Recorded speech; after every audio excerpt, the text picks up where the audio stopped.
everything we make is custom. So that's just a peek at it. But we eventually try. Ms. McKee, we're live. Thank you. Okay. All right, ladies and gentlemen, excuse the delay. We are about to begin the January 27th meeting of the Council Rock Education Committee. If we could begin, Mr. Tate, let's go around and introduce ourselves. Thank you, Ms. McKee. Ed Tate, School Board. Yutta Pali, School Board. Mary Ann McKee, School Board. Bob Hickey, School Board. Michael Roosevelt, School Board. Mike Thorwood, School Board. Ed Salomon, School Board. Matt Federickson, IT Director. Joe Hidalgo, School Board. Sue Elliott, Substitute Superintendent. Andy Sanko, Director of K-12 Education. Thank you, and welcome to all of our special guests attending this evening. We thank you for your attendance here tonight.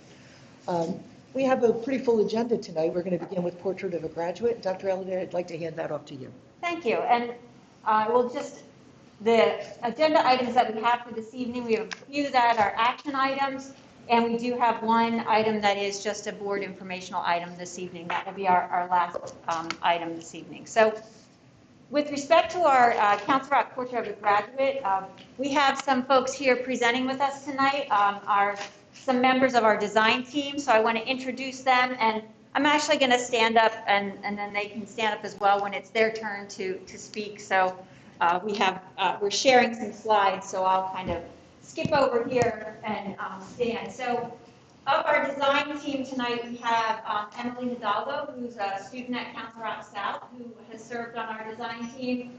Raina Mehta, who's a parent from Soul Pinestone Elementary. Dan Griesbaum, one of our assistant principals at North. Liz Podash, who is a teacher and curriculum coordinator. She's at Council Rock South. And then we also have Pastor Dave Wolf here this evening. He's a community member and pastor at Grace Point Church. So I'm going to talk a little bit about our proposed Portrait of a Graduate and begin with really looking at what it is and why we've done this work this year so far. So the Portrait of a Graduate is really a vision. It articulates our district's vision for the competencies and the mindsets and skills that our students need in conjunction with academic knowledge and content to be successful and to thrive in our rapidly changing and complex world. It's important to think about what it is and what it is not to really clarify what a Portrait of a Graduate is. So it's a vision. It's kind of an aspiration for what we have for our students to be successful after their 13 years with us. It's a tool to inform work that we do in the district, not just from a perspective of teaching and learning, but also inform other aspects of the district. And it's really designed to apply to all students, regardless of the path they take after graduation. So it's not geared for a particular level of students. What a Portrait of a Graduate is it's not a curriculum to be implemented. And it is not a program that you use in a specific grade level or a specific subject area, because it cuts across all subject areas and a lot of the work that our students do throughout the whole course of their career in school, not only academic, but extracurricular and club activities as well. And it is not just a document only applicable to college-bound students. So why would we develop a Portrait of a Graduate? When you think about success today and you think about our high-achieving district, why is this necessary? Well, one thing that we know is that our graduates today need more than academic knowledge to be successful in this increasingly complex society. They have to be able to engage with others. They have to be able to be contributing citizens both locally and nationally, globally as well. And in order to do that, there are mindsets and skills and competencies that will help them to do that. And our portrait really served as a guide for our district to help our students be able to learn these skills, but not only learn these skills as kind of isolated things, but learn these skills integrated with academic content knowledge, so that they're learning how to apply some of these different competencies. A good example of this is with collaboration. We all know that in order to engage successfully today in the workplace and in school, collaboration is important. And it's a skill that we want our students to develop and learn how to be effective collaborators. And to do that, we want to incorporate that into our different content areas and into the work that our students are doing throughout their school career. So this vision will outline all of those skills. Now, our development of our Portrait of a Graduate also links to our strategic plan. And in our strategic plan, our second goal of our strategic plan is about redefining student success and really looking at student success, again, from a holistic perspective. So we're not just looking at student success from the grades they're getting on the report cards and the courses that they take, but looking at it from the whole child perspective of all the aspects of your academic knowledge, your social development, your physical development, your emotional development. And so what we want to do is to be able, in our strategic plan, as is stated in this goal, embed into the district a culture that academic metrics are relevant to student success, and equally important, are indicators that are more holistic in nature. And we will plan for continuous improvement and systemic excellence in all areas. To further outline this particular goal in our strategic plan, we have a strategy that specifically relates to our Portrait of a Graduate.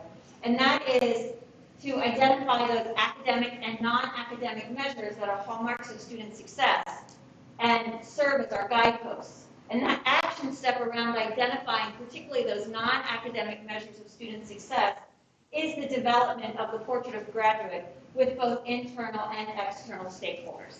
And that tonight is what we are here to present to you. And we'll first talk about the process that we took as a design team. And for that, I'm going to turn it over to Emily. Hello, everybody. So the first part of creating something like the Portrait of a Graduate is getting together the design team. So within our design team, when considering the mindsets and competencies that graduates need in order to be successful citizens in their future past their Bachelor of Education, it's really important to have the viewpoints and perspectives of different stakeholders, not just educators and students themselves.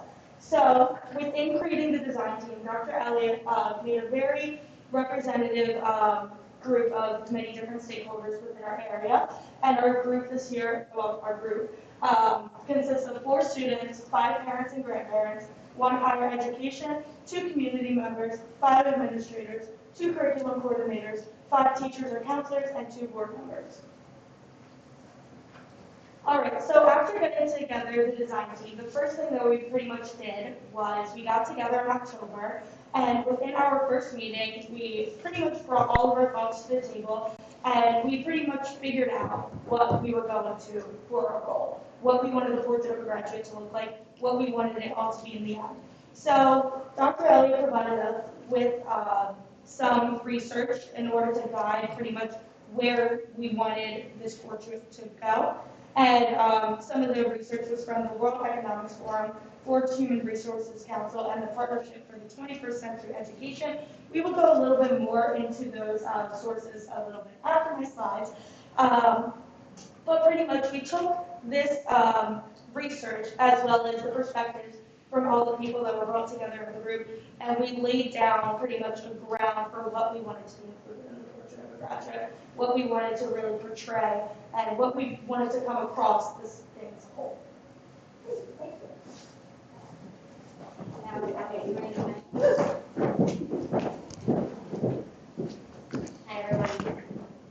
I think we all know kind of this was the genesis for even putting this together, that the future of work has changed, and it is going to continue to change.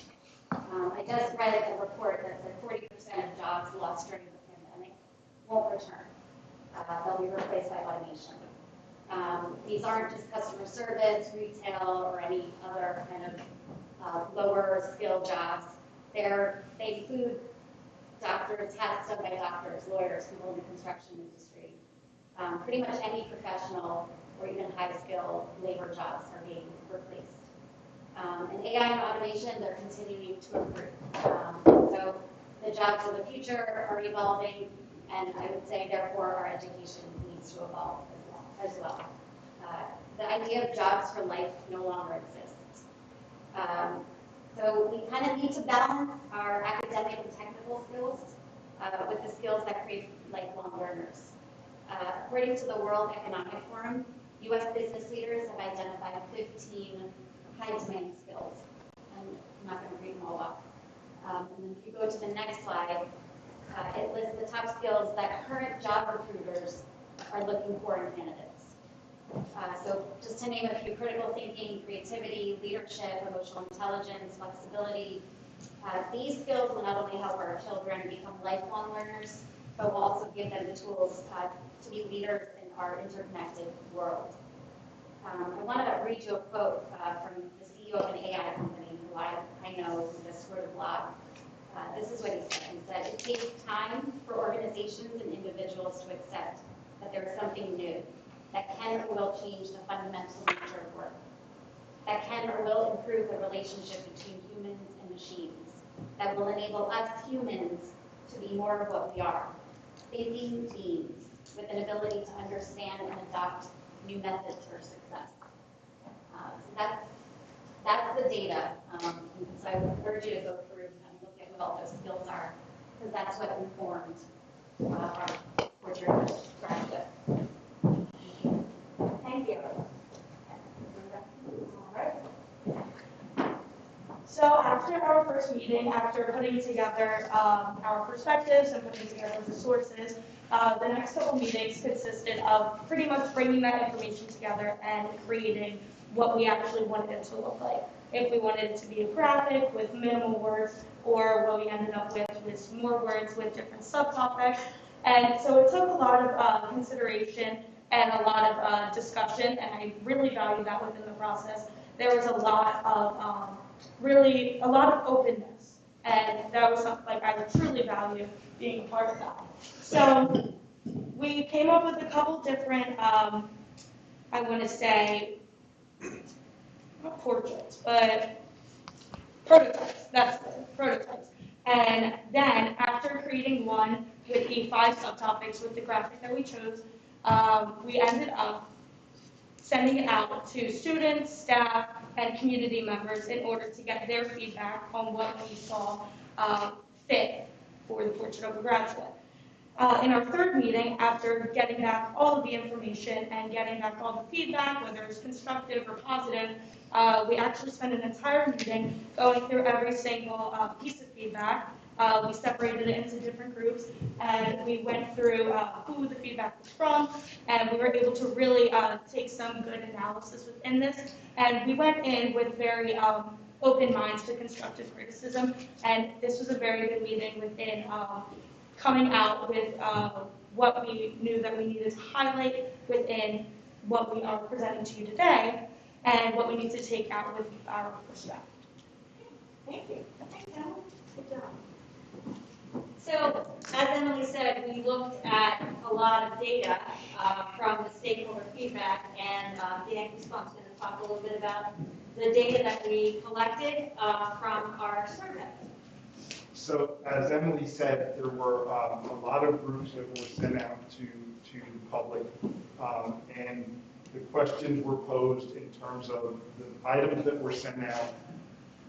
What do we agree on? What do we like? What was there? So, was it agreed upon? Was it not? So, if looking back at the data, a majority of the respondents agreed. 80.18%, or a total of 359 respondents, strongly agreed or somewhat agreed. So we thought that with that good of a turnout, that we had a pretty good base for what we were doing with the competencies that we were talking about in this project. So the stakeholder groups, identifying the stakeholders, the 2 largest groups here were current students and parents or guardians, and breaking those down with the 28% for students, that equated out to 126 respondents, 31% of 139 respondents. So they were the 2 largest groups, which would be expected. You would expect the current students to be active in their education, and you would expect the current parents to be active in their child's education also. I think too it's important to note with the categories here, how this question was asked was we asked them to select all the 5. So someone could be a teacher or a staff member as well as a parent or guardian represented in this data set here. So the next slide talks about where everybody lives. What we did was we had sent out to parents, community members, and business members. They were asked to identify their location. And as you can see, almost 92% of the respondents live in the Council Rock School District. So again, we thought that was a very good representative coming back to us in terms of what the values are within the district. And the last slide here talks about the distribution of who responded. Keep in mind here that the student portion of this, only middle school and high school level students were asked to respond. So that's why you see the middle school and the high school numbers being very high up there, over 82%, with the students responding back on that. Respondents for the elementary or the intermediate grades, since no students were responding to that, we can safely say they're either parents or that they were staff members. Thank you.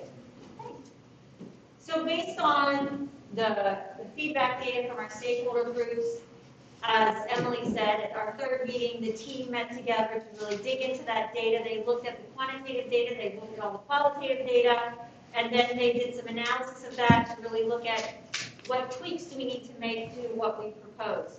And based on that feedback and that data, we came up with this proposed portrait of a graduate, which in the slides tonight we're going to kind of break down into parts. Each of you have a copy of this in front of you, so you have 2 documents. One is a calendar that we're going to talk about a little bit later that Dr. Sanko will talk about, but you have a draft or the proposed portrait of a graduate in front of you that you can follow along with as we talk through the document. So our document begins with an overarching statement that really captures the 5 key themes that our team identified and used to kind of categorize the competencies that they reached consensus on. So, and in that opening statement, and I'll read it for you, equipping today's students to be tomorrow's leaders, we prepare Council Rock graduates to learn, lead, engage, thrive, and inspire. And within each of those themes, there are competencies that fit and we'll further describe those to you.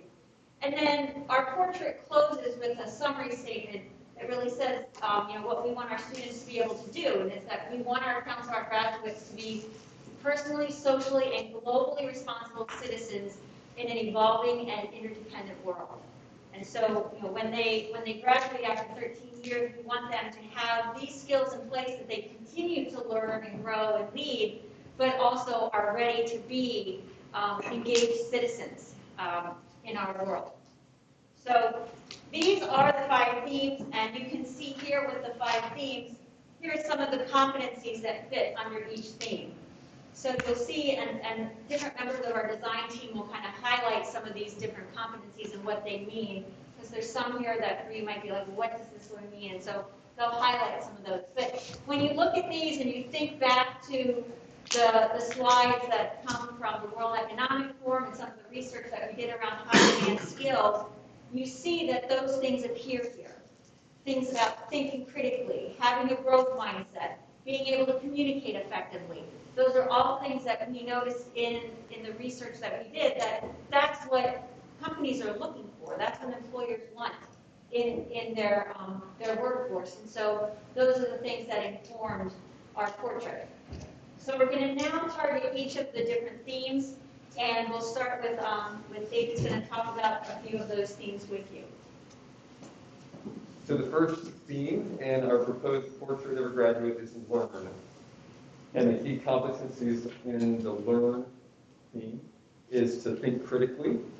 So we know we can have a lot of academic knowledge, but we need to know how to analyze and synthesize that knowledge.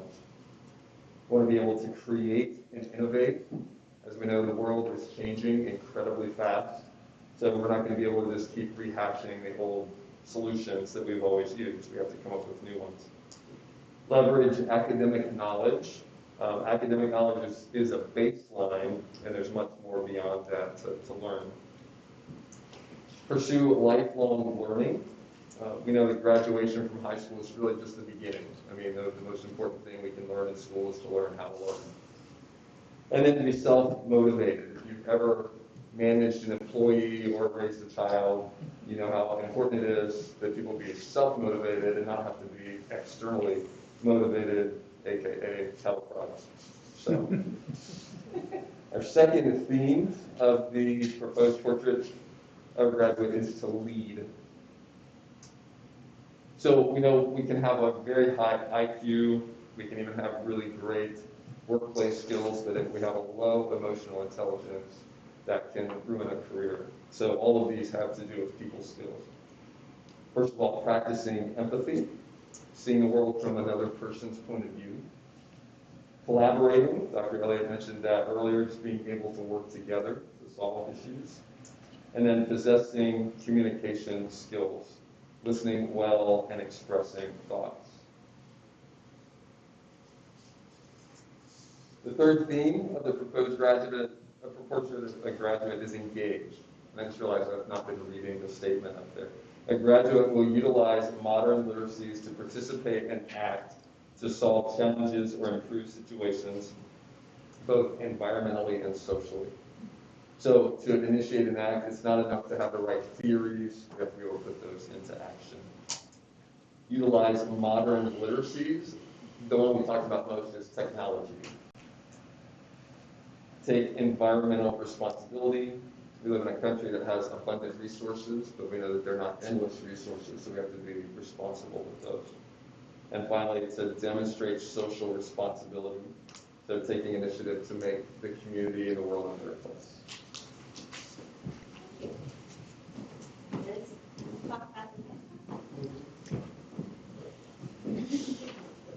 Our fourth competency was to thrive. So a graduate will adopt a growth mindset, exercise flexibility, and value personal wellness in response to changing events and new understandings. So for these key competencies, we talked about the first one, this idea of adopting a growth mindset. And it's a very big term now that is out there. And the way I like to think of it is the yet competency. So not looking at things as I can't do this, but I can't do it yet. And that is a growth mindset for us, right? And we know that that can carry over, whether we're talking about a student who may be struggling in a math class or struggling to read, or a student who comes into a phys ed class of mine and says, I can't do that. It's, I can't do that yet. So getting them to adopt that growth mindset. Valuing their personal wellness, as I tell all of my classes, the greatest wealth is health. And when we think about personal wellness, we don't want to think about it just as our physical health, but it's also our mental, emotional health, and our social health as well, so that we have balanced, balance together. And then finally, with the exercising flexibility and agility, as a lot of us have mentioned, if our last 2 years have taught us anything, we need to learn how to be flexible and agile to things that are constantly changing in our world. And then our fifth one was to inspire. A graduate will share purpose and passion as they take personal responsibility for their actions and serve and motivate others to grow and support their environment locally, nationally, and globally. So for our key competencies here, we have the idea of sharing purpose and passion. We want to let others to see our passions. We want to be able to make connections with others through our passions. And then we want our students to be true to themselves and to show who they are.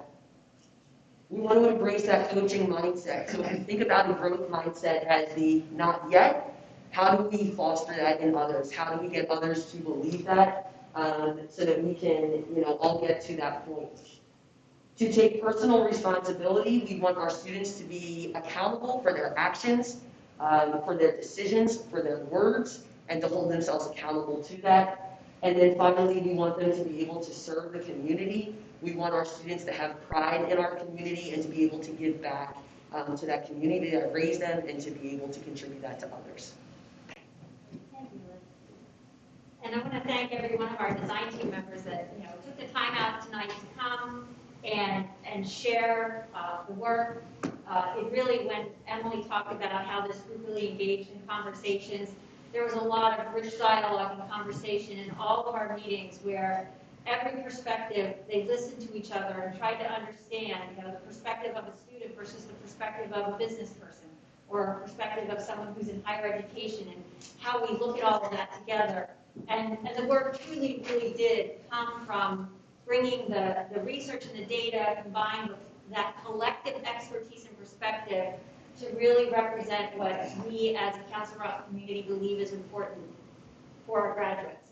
So our next steps in this process, we bring this here tonight to the Education Committee because we are seeking board approval for the content of the Portrait of a Graduate, which you have here in front of you this evening.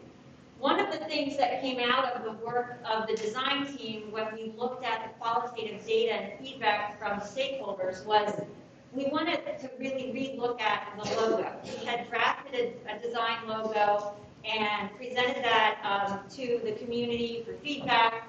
And we got some really good constructive feedback on that logo. And in conversations as a team, we thought that it would be a really good idea to actually engage some of our students in helping us to design the logo.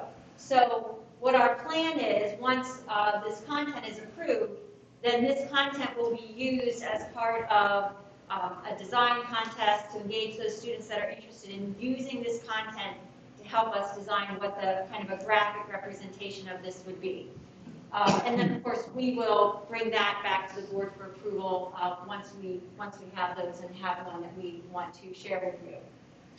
We will use this information as a guidepost to inform our future strategic planning. So, we're nearing the end of our current strategic plan, and we'll soon begin the process of work to build our next multi-year strategic plan. So this document and this content, once approved, can help to inform that ongoing work. And then again, we will also continue to consider, once approved, how do we then start to roll our sleeves up and look at how does this apply? How do we, first of all, where is it already happening? Because we know that there are many instances throughout kindergarten all the way through 12th grade where we are working on building some of these skills with our students. So where is it happening? How do we become a little bit more intentional about making sure it's happening for all students? And also, how do we become a little bit more intentional about how do we measure it? This is unlike academic knowledge where, it's not something that you're necessarily going to measure with a test, but we can measure it in many other ways to really get a sense of how our students are doing with developing some of these skills and these competencies. So with that, Ms. McKee, we'll pause here for questions and comments from the board before we move on to our next agenda topic. Great, thanks very much for that presentation. Again, thank you everybody who participated and is with us tonight. Looking around the board table, who would like to begin?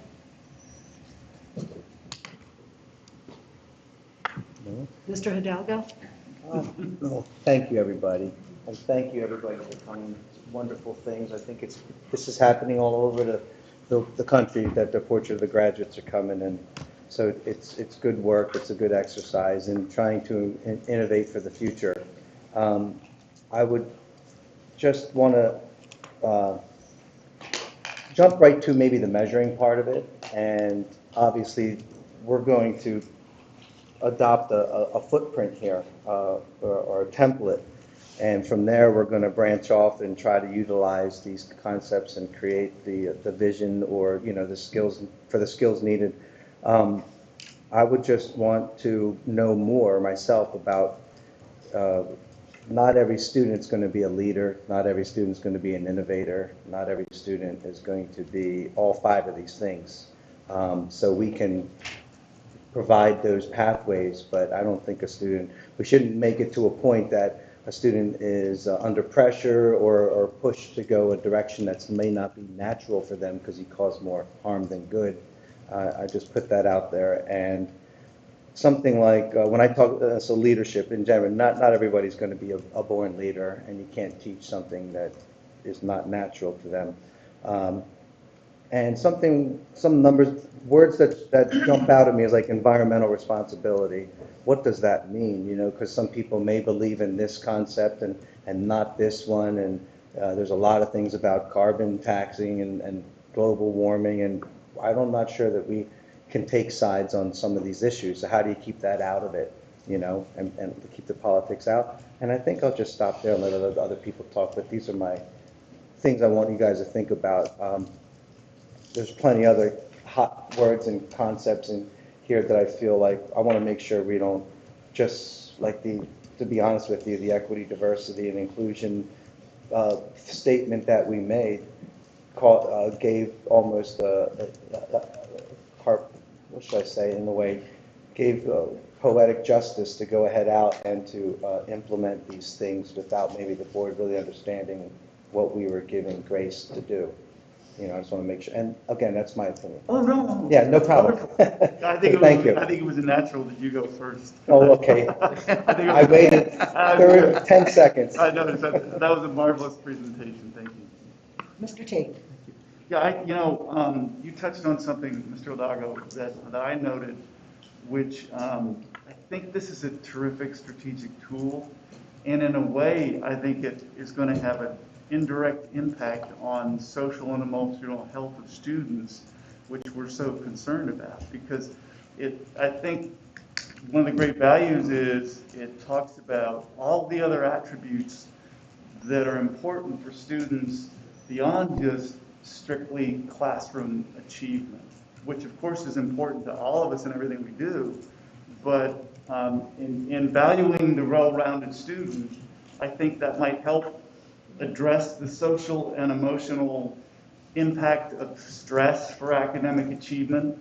So I think in that sense, this is really a valuable tool. And the other thing that I wanted to say is I think it really eloquently articulates what we need to be teaching students beyond just the basics. And we all understand the necessity of the basics, but this is going to guide curriculum development, I expect. It's a strategic tool, and I think just like we talked about the survey done by the good folks at the Delaware Valley Consortium, and Dr. Elliott said in the outset, this is not a curriculum, this is not a program. It's a guiding tool for our strategic purposes, and I think it's a terrifically well done effort. So congratulations to everybody.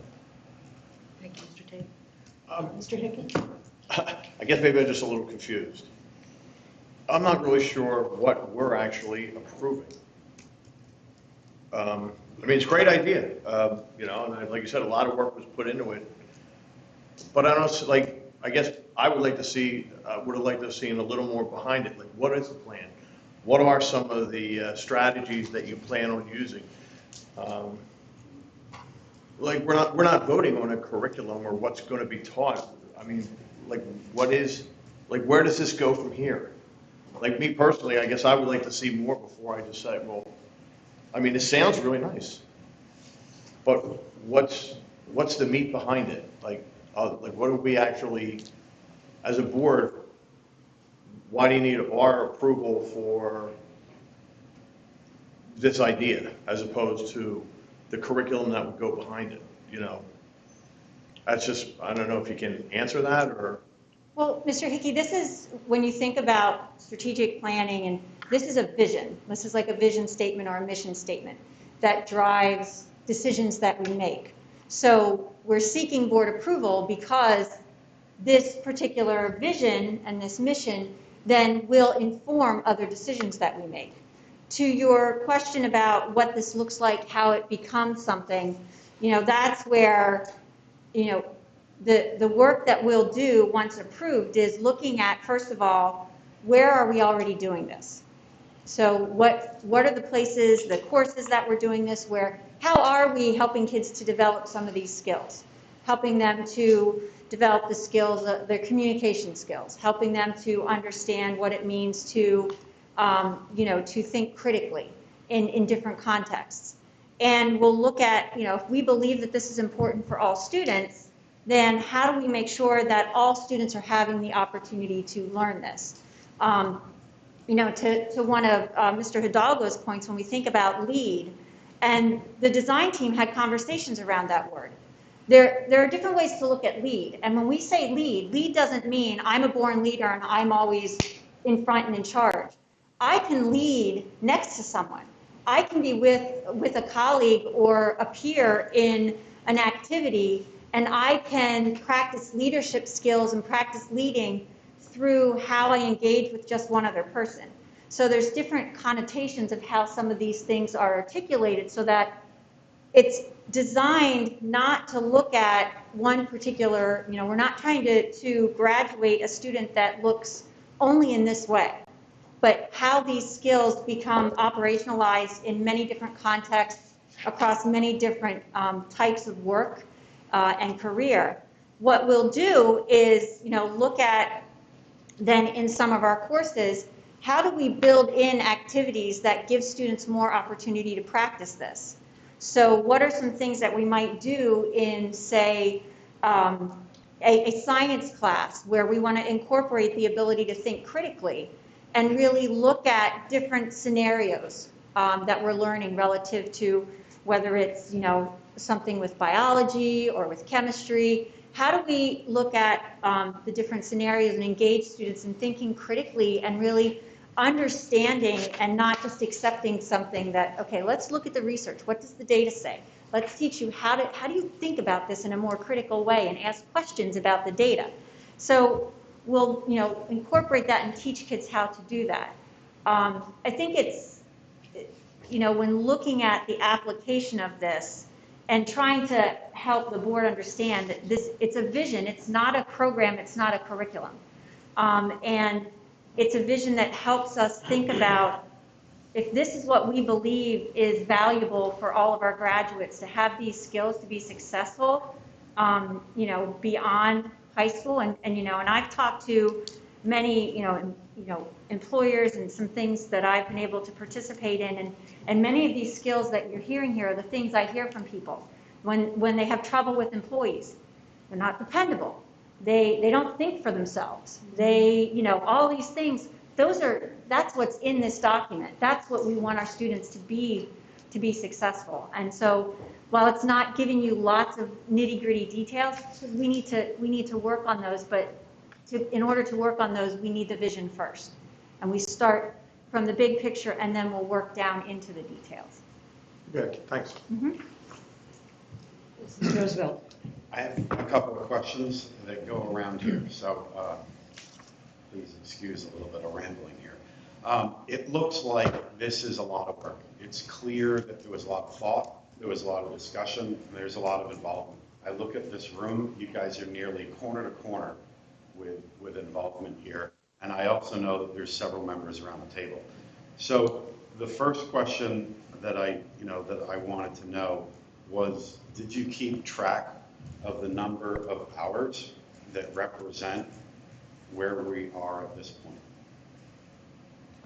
Can you clarify what you mean, the number of hours? Well, if I spend an hour doing this, you spend an hour doing this, we're done in 1 hour, but it represents 2. So what's the total number of hours? Did we keep track of that? So each of our committee meetings was 2 hours long. Right. I can't speak to what hours members of our design team put into outside of that in looking at feedback that, summary that I provided them, additional thinking they did when I asked for their feedback throughout the process, Yep. Reading survey data. So it sounds like we didn't keep track of it. Could you just estimate it? I mean, when I fill out my son's Eagle Scout project, and anytime we're in a Boy Scout troop, we keep track of that because it's nice to reflect and review your accomplishment in a sense of how much actual time went into something. Which I'm just looking for an estimate because I think it helps. Well, so based on how I believe you're thinking about calculating those hours, it's per person. So 2 hours per person for the meetings. Let's say, 40 hours each meeting. So the 3 meetings, 120 hours plus additional hours beyond that. Right. That would have been outside of the meeting time. Right. And then the survey looked like there was 438, I think, people that responded. Mm-hmm. Do we have a number of how many people were invited to participate? So it's difficult to have an exact estimate because, not knowing how many people in the community to kind of count. So when thinking about the numbers of the survey and whether or not this was a good sample size. So we can estimate that we had with our just 7th through 12th grade students who were given the survey, about 5,000 students. We have about 1,000 staff members that would have had an opportunity to respond. And then, thinking about our 10,500 total students, because all parents received it, that would, take our survey somewhere between, over 10,000, but obviously less than 100,000. So when looking at, appropriate sample sizes and looking at what some of the research says about, perceptual surveys and this type of a survey, a sample size of 400 is a good sample size for the estimated population that, we kind of think that we had here. Because again, it's a little difficult to know exactly how many people in the community received the survey because we put it out in several different ways. We put it through Twitter, we put it through our email system. Anybody that's on our email system got it. So, it's a little difficult to pin that down to an exact number. Right. And I understand that this is a vision, it's not curriculum, but from some of the answers and some of the discussion, it seems like it may be a tool, as it was phrased, to potentially inform curriculum. And I'm interested to know how broadly or narrowly we define curriculum. Or either you as an individual or as the group, or... So curriculum is what that we expect students to know and be able to do. So it's the content knowledge. In this case, it might be demonstration of some of these competencies. What does it look like to collaborate? What does it look like to have effective communication skills? So the curriculum would be the what that we're trying to help students learn and do. So this does seem to teach. So wouldn't that fall, especially with your definition, under curriculum? Well, this isn't curriculum. This is just a vision statement that defines the skills that we envision. The curriculum would further define what those specific things, where they fit in courses and what that means. So curriculum gets deeper into defining things. Right, okay. So those are some of my questions, and I do have a statement from Mrs. Marcel, if it's appropriate to read. She's in the beginning. So she says, I appreciate the efforts of the Portrait of a Graduate Committee and their work, so I'd like to convey a thank you to them. However, I'd really like the district to focus on addressing and discussing learning loss from the pandemic before we move forward. I've heard from various parents in the community about wanting to know more about what the district is doing and what we are seeing in our assessments. I believe we need to discuss this topic more at Education Committee and elevate its priority among the many items the board is considering. So that was her statement. Thank you. Looking on the table, Dr. Thornton, did you wish? I agree with many of the pieces on here. There's a couple I disagree with. I'll note that we've got environment in more than once, so that's definitely going to be used as a thrust for our students, whether we agree with it or not. The other thing I'll note is, while I agree with many of these, a lot of these should be taught at home or as family things. Social responsibility is something I learned in the church, for one, not at school for two. We don't bring religion into schools. That's perfectly fine. But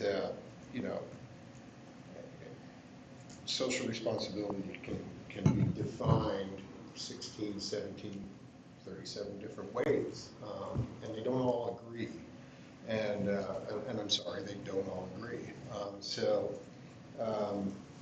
Some of these I just wonder if they're great to put down as something a student should have. I'm not sure public education is where they should be driven home, perhaps. I recognize this is a vision. The last one of these we did, once the board approved it, was used as a hammer in some cases too. Well, you approved this, so therefore we can move with it. So, you know, I guess I'd like to see more of how this is going to fit into curriculum too. It's great work. Again, I agree with nearly everything here. You know, we may disagree about where it should be taught. That's okay. I'm perfectly fine.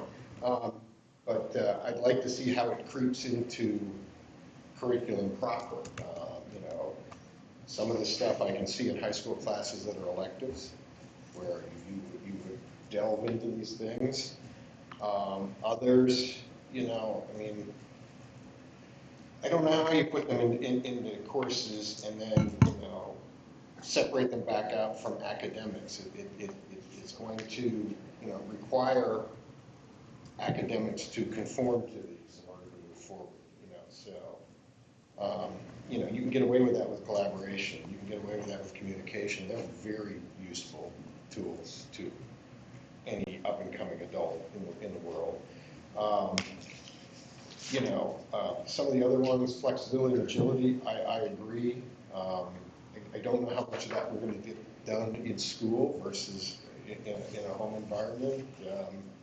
You know, we went through 2 years of a pandemic, and I can tell you there's a lot of adults that were not flexible and are still not flexible with doing research and data and stuff. And I don't know how we get our children to do that if it's not emulated at home and elsewhere.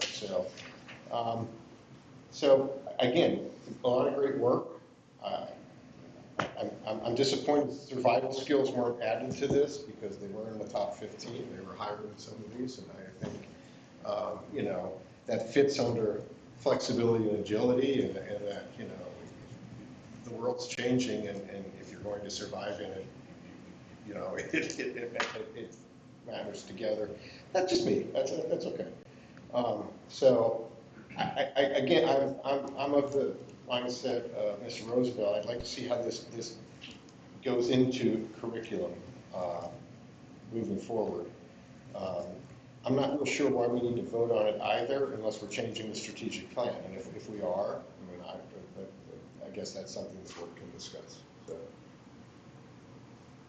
That was going to be my lead-in, if you're going to me. I'm still not sure why we need to vote on this. And I'll point out that we have, you know, board members that served on this. We have board members' daughters that served on this.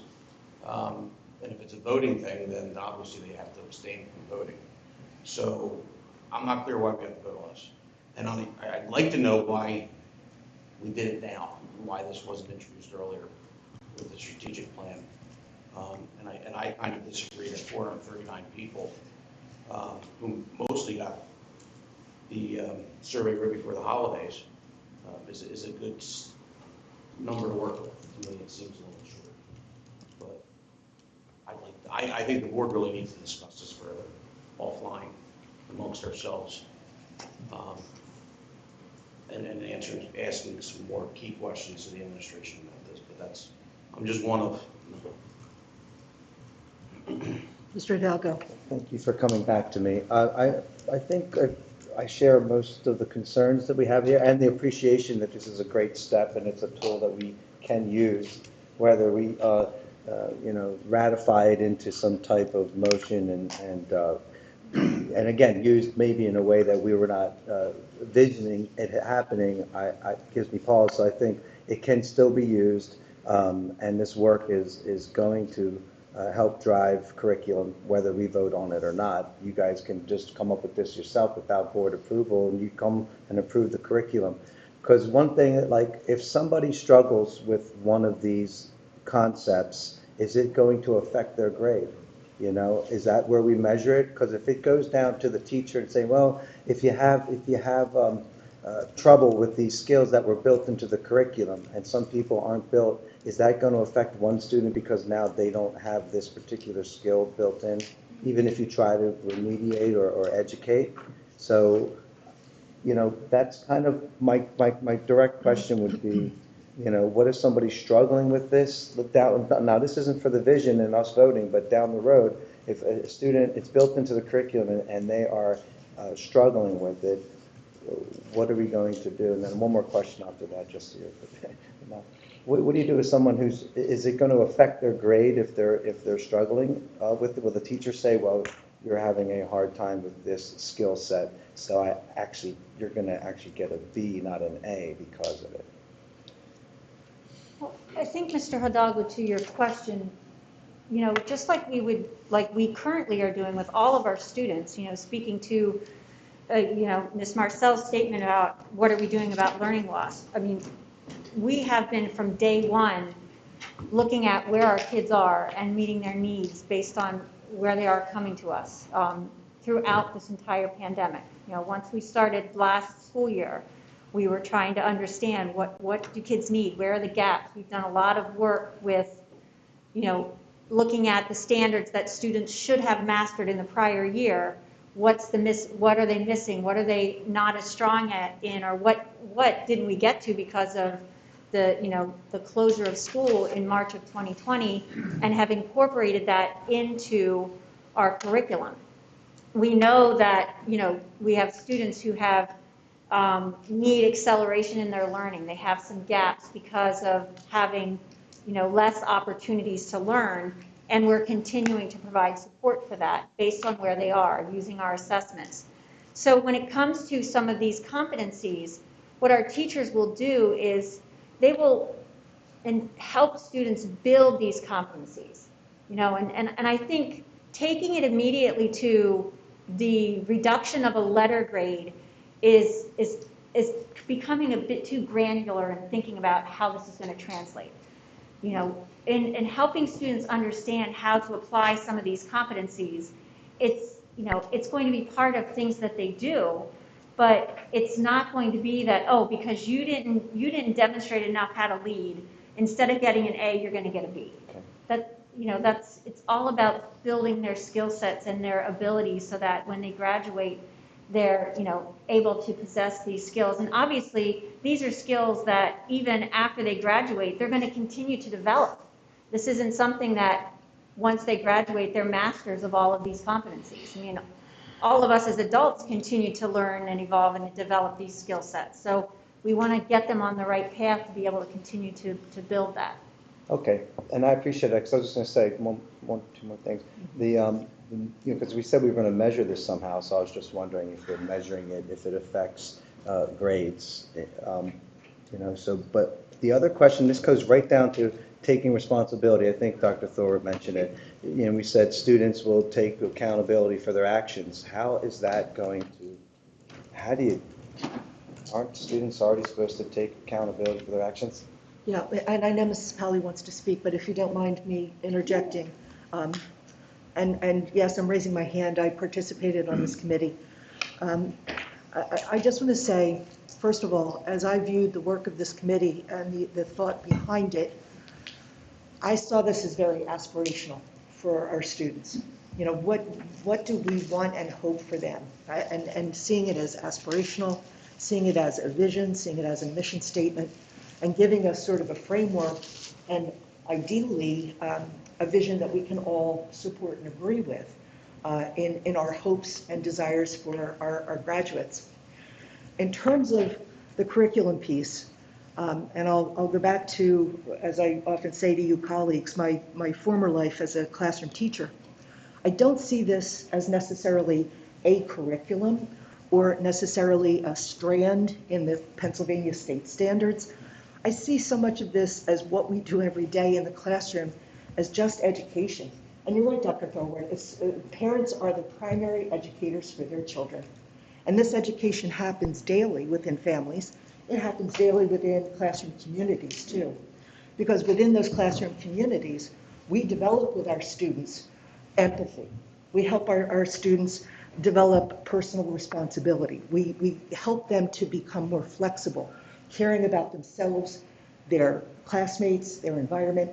That's an educational environment. And it's, as I said, it's not a specific strand of a Pennsylvania state standard. It's not going to come up on the PSSA.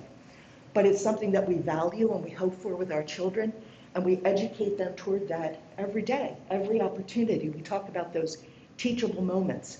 So much of what's included here for me is something that I really feel that we can hold up as a Council Rock community and say, let's look for those teachable moments so that we can help our students become adept in these skills, abilities, empathies, mindsets. And now, Mrs. Powley, I know you've been waiting to speak. So first of all, thank you and congratulations for you and your team for putting this together. I know it took a lot of effort and a lot of hours. And what I like is that it speaks the voice of different stakeholders and like administrators, students, teachers, the community.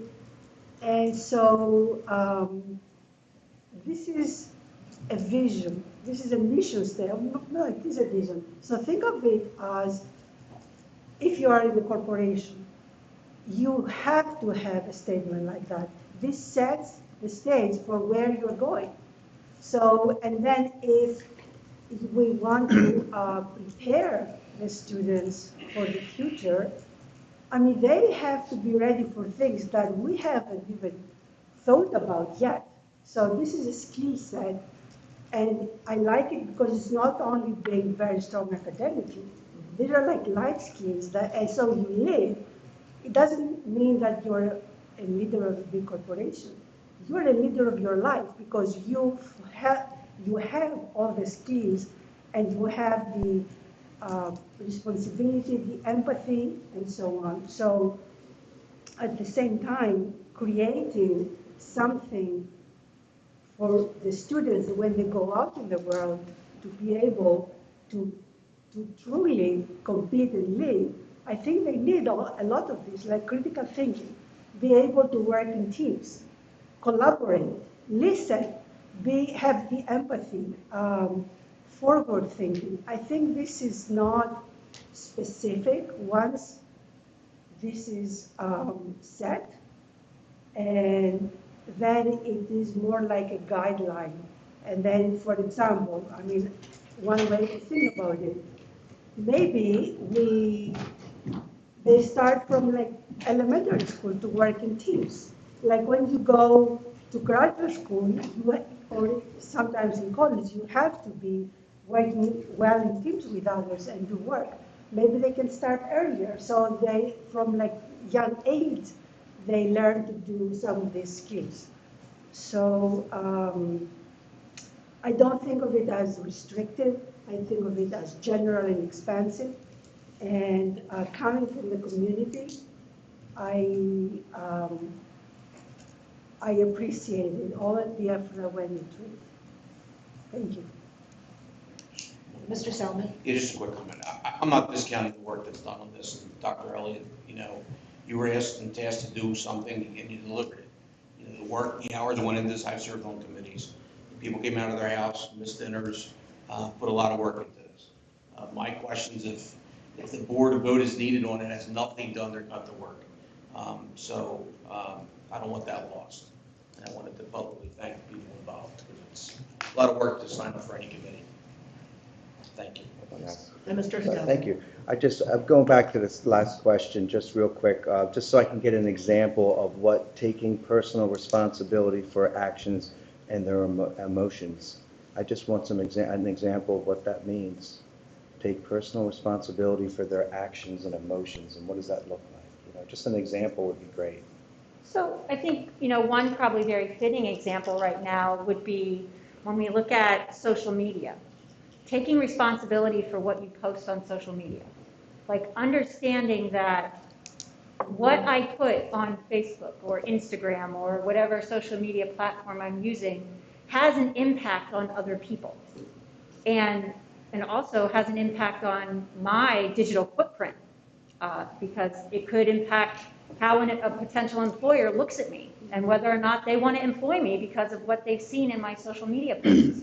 So taking that's an example of how we want kids to learn how to take that personal responsibility. So when they take personal responsibility for their actions or emotions would be Are there consequences? I mean, we have policies, anti-bullying policies. I'd like to strengthen that myself. I'm a big cracking down on bullying, so I don't have a problem with that. But just, you know, if someone's taking personal responsibility for their emotions, that's kind of just actions and emotions, because you act on emotions, so it's kind of together. But I'm just interested. I'm glad we're talking about it, you know? And I do agree with most everything as a general thought of where you teach this stuff and where we put the constraints on our own abilities in areas that we touch upon is important. So this is a first step. I appreciate the work, and thank you, Ms. McKee. Mr. Tate? Thank you, Ms. McKee. Yeah, I think the board voting on the portrait of graduate makes perfect sense, because this is a strategic tool, and the board's responsibility is strategic leadership. Our responsibility is not to determine the curriculum of this district. It's to provide strategic leadership. When I joined the board, we did not have a strategic plan, and the development of the strategic plan was a huge step forward. No well-run corporation, as Ms. Pally brought up, would think of trying to operate without a clear mission statement and vision and a clear strategic plan. So we developed a strategic plan. And part of the action steps from the strategic plan, if I understand it correctly, was creating the portrait of a graduate. So this is a continuation of strategic work, that this is where the board ought to live. This is what the board ought to be focused on. The strategic leadership of the district, not the nuts and bolts of the curriculum. We should be paying attention if there's something in the curriculum that's outdated or in some way improper. I can't imagine what that would be. You know, if you want to discuss whether or not we should be teaching about environmental responsibility, I'd love to have that discussion. Considering the state of our world today, I think there's a lot of value and necessity for teaching about environmental responsibility in the classroom. And it needs to be done apolitically, and our teachers understand that. But my point is simply that we as board members are responsible for the strategic leadership of this district.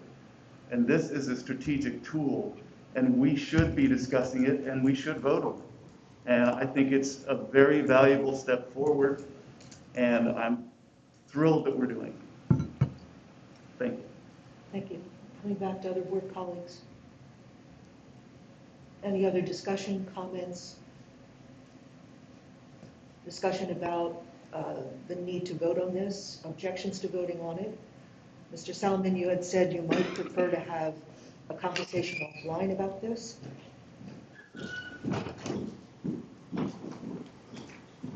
No, just saying the board members talk, you know, Yeah, one-on-one further to kind of, but I'd say, I'm just throwing it out there. I he mean, threw out something about abstaining for people that were involved too, so that's a whole thing to be spoken about with the solicitor, I guess. well, that's what concerns me about a vote. You have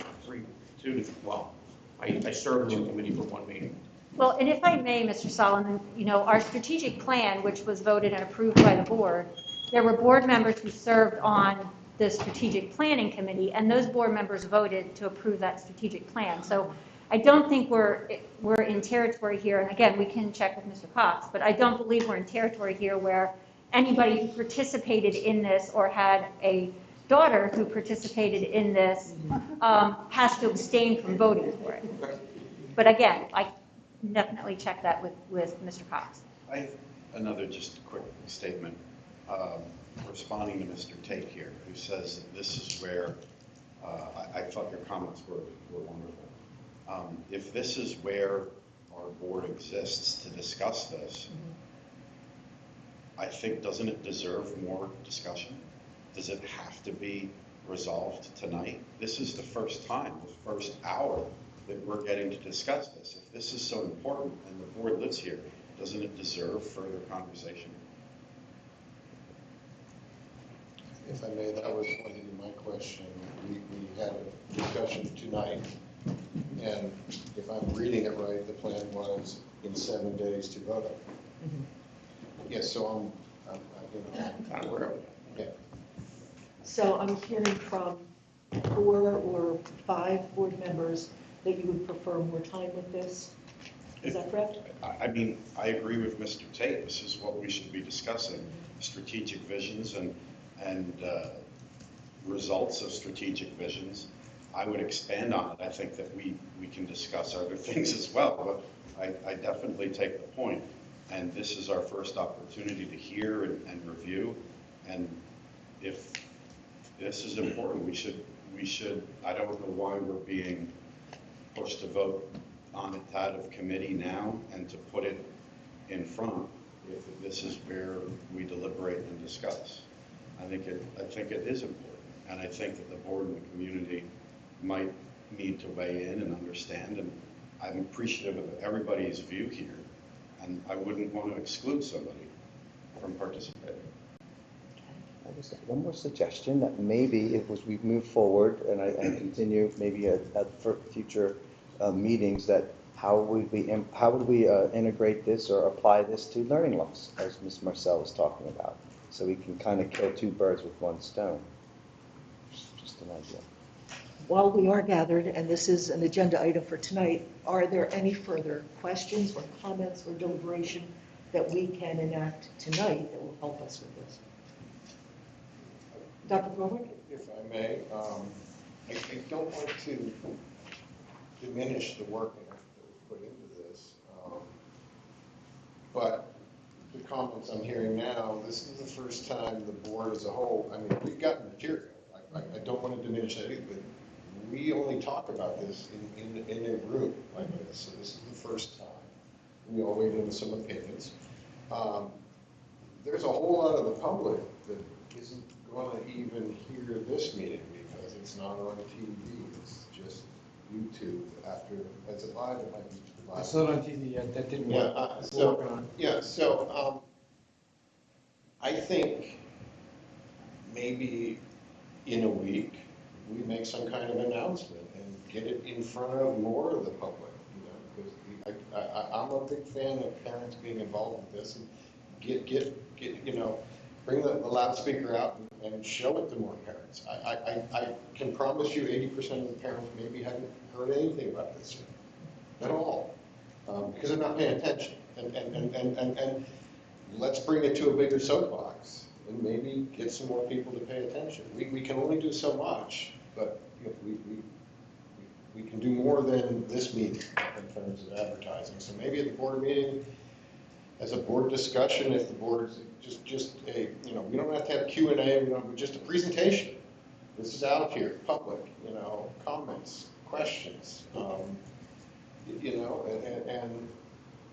5 minutes early in the board meeting when people are still watching, before it drags out to 11 or 12, and get it out there for people to see, and then bring it back for another conversation amongst the board.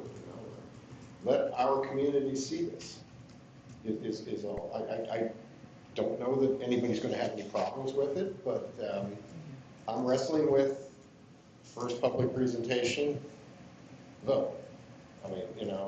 It's one thing to vote on keeping the lights on, but it's another when this is going to have long-term impacts on kids, the community, and if this is where we're supposed to spend, if this is what the 9 of us are supposed to focus on, and our presentation and in voting is not enough. So there we are. So. Yes, Mr. I'm King. in favor of more discussion. And to Dr. Thorward's point, perhaps we could ask Dr. Elliott if she could make this part of the superintendent's report at the next board meeting, and then we could bring it back to Ed Committee next month and have whatever further discussion is needed. I don't think there's anything wrong with that. I'm fully supportive. And if we can draw more community attention to this, that's all the better. So that's my suggestion. Okay. Final comments? I'll just say I fully support the work we're doing, and I appreciate everything we're doing. So Dr. Elliott, it sounds as though we have direction from the majority of the board. Are you good with that? I am, yes, thank you. Thank you. And again, my sincere thanks. It was a pleasure working with everyone who participated on this committee, and we do value your work. Right, so we'll just let those folks, thank you again for being here, and we'll let those folks exit stage left. Thank you for your time this evening. And we're going to transition to, as they're exiting, to our next agenda item. So our next agenda item this evening, we have Dr. Casey Black and Dr. Charles Lambert here. As I had mentioned to the board in the email that I sent you regarding Education Committee, one of the things that we are required to do by PDE is to have a Chapter 339 guidance plan. In particular, recently looking at how the career education and work standards are part of that plan. We are approaching a timeline that Pennsylvania has set where we have to submit this approved plan to the state in March. So this item is a bit timely because of needing to have board's approval for this, and it does require a board vote as per the guidelines for PDE that we have to submit. So I'm going to turn it over to Dr. Black, and she can talk to you about this plan and then answer board questions about it. Thank you. Hello, everyone. For those of you who don't know me, I'm Casey Black. I'm the Supervisor of Student Services here. With me, I have Christina Rabeda, who is a counselor at North, and Dr. Lambert, Supervisor or Director of Special Services. So as Dr. Elliott was sharing, that Chapter 339 has required that districts put together a guidance plan that applies to all students in the district and looks at the career education and work standards and sees how they apply to all students. It has a 4-tier delivery model. So it starts at the biggest level, where what is every student getting, down to the individual level. What we did is when we took a look at what these requirements were and our already approved guidance plan, we were already doing quite a bit of this work in the district. So it just required us to kind of outline all of that, all of the things that we have already been doing as a part of our guidance plan. And so that is outlined for you in the plan itself. It goes through on a monthly basis what each of our students receive from the guidance departments from K to 12 in the areas of academic, social and emotional, and career, where this is focused most heavily. And so how we help guide our kids in that direction. There's an action plan as far as what exactly are we teaching them in all of these areas. It talks about what opportunities the students have to experience different types of career pathways and how to explore all of those different options. And then all of the ongoing responsibilities that counselors have throughout the course of the school year at all of the different levels. When we were taking a look at this, there was one gap that we identified, and it was mostly at the elementary level. So while we were teaching our students skills that were needed, we weren't really drawing the connections for them as far as how that leads into the careers. So what we did is we added 4 lessons that concretely teach those skills and how that relates to careers and finding your careers in your pathway post-graduation. So, and those are listed here for you. In 3rd grade, we teach about growth mindset, which, as Liz shared earlier, is that YET model. It talks about, how it's important to learn from your mistakes and how to take that learning and try new things to find new career pathways. So while we were teaching growth mindset previously, now we're taking that and specifically connecting that for students to how that's going to help them find their career pathways. And that's what we did at each of these grade levels. 5th grade, again, we were already teaching conflict resolution, but talking about how when you may be working with someone in the workplace as you get older, how do you problem solve through different disagreements that you may have with someone. In sixth grade, talking about strengths and weaknesses, that would be something that we had done previously, but now we're talking about, okay, how does that specifically help you find career pathways? What they do in sixth grade is they match up your strengths and weaknesses to all of the different career pathways. We talk about how they mesh well with certain things, how different areas work best with certain types of personalities, just to give kids an idea of what may be, a great avenue for them to explore. All of that, again, is outlined in the plans for you. So the next steps that we then have, as Dr. Elliott explained, was to request your approval on this plan, and then I then need to submit the plan to CDE by March, and then continue with its implementation. So we are here to answer any questions that you have as far as the plan. I have one, and it's easy, and maybe I missed it. I don't recall ever doing this before. Is this new? Yes. Okay. Yeah. There's been guidance plans in the past, sometimes like it's a paragraph part of a strategic plan. The state constantly changes how they want these plans submitted. This is a completely different plan submission. So it's definitely new. What's the mindset? Is it just some brand new idea, or is it some trigger? I think it's fair, yeah. So the mindset, they're saying that students are not prepared early enough for looking at careers. That what they're seeing is students are graduating high school and then trying to figure out what they want to do. And so they want us preparing kids much earlier, making sure, again, we're drawing those very concrete connections that here what you're learning is to help you find your career. And that's not something that you do after you get out of school, that you start thinking about it earlier on. So It's one of, when Pennsylvania submitted their ESSA plan to the federal government, and in that plan that they submitted to the federal government, there had to be certain things that in each state were, they were accounting for and measuring. Pennsylvania was really proud of the fact that one of the things they included in their plan was a career readiness measure. So if you would go on to the Future Ready PA Index, which is now their kind of homepage for looking at districts and how they're doing, one of the indicators that Pennsylvania has is career readiness. So this ties directly to that as well, in that one of the things that we've been required to do for the past several years, prior to the pandemic, was in each grade band of grades 3 through 5, 6 through 8, and 9 through 11, students are required to complete a certain number of career-based activities that are all kind of linked to these career education and work standards. And so this is now just another piece of that kind of puzzle of what we're required to do with the state in submitting the actual plan as well. And so, did I hear this right? This is also required because we took ESSER money? Not ESSER, ESSA. So the Reauthorization of the Secondary Education Act, back in several years ago. Fine. Yes. Yes, too many acronyms that are very close together, yes.